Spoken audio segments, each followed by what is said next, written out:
On Saturday in Minneapolis, 37-year-old Alex Jeffrey Preddy, an ICU nurse at the Minneapolis VA healthcare system, was shot and killed by federal immigration enforcement agents during an operation in the city. This fatal encounter occurred amid a broader federal immigration enforcement surge ordered by the Trump administration. Early statements from the Department of Homeland Security, DHS, and senior Border Patrol officials claimed that Preddy had approached agents with a 9mm handgun and posed a threat, a narrative echoed by President Donald Trump. Government officials described the situation as an aggressive encounter requiring force. Contrary to the Trump administration's assertions, bystander video and witness testimony indicate that Preddy was not brandishing a weapon at the time he was shot. In footage shared publicly, Preddy is seen holding only his phone, not a gun, as he approaches or interacts with federal agents. Witnesses told sworn testimony that agents tackled Preddy after he went to help a woman who had been pushed to the ground. Preddy's legal permit to carry a firearm and the recovered gun are part of the federal narrative, but none of the publicly released footage shows him wielding it when killed. This conflicting evidence has amplified scrutiny over the official account.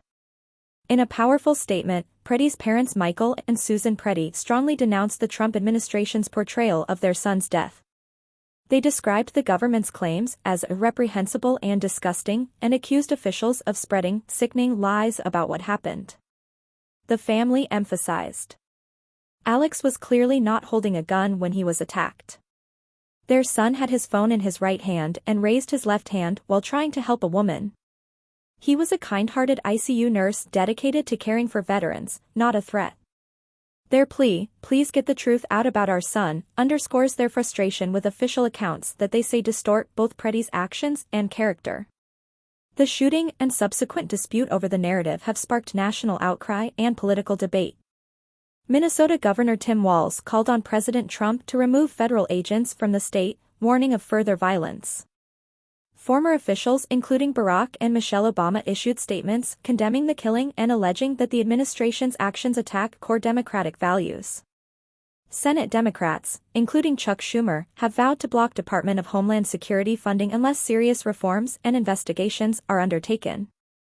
Lawmakers from both major parties have weighed in, with some Republicans also calling for a full, transparent investigation. Large protests have taken place in Minneapolis and other U.S. cities, including New York, San Francisco, and Boston, with participants demanding accountability and justice. A GoFundMe campaign set up to support Preddy's family quickly raised significant contributions, reflecting widespread sympathy and concern.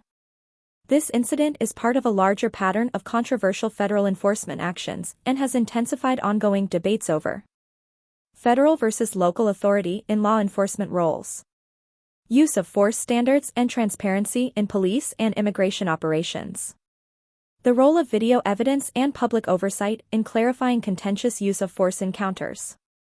Legal actions are underway, including a temporary restraining order against DHS and lawsuits alleging obstruction of state investigations. The fatal shooting of Alex Preddy has turned into a flashpoint in U.S. national politics.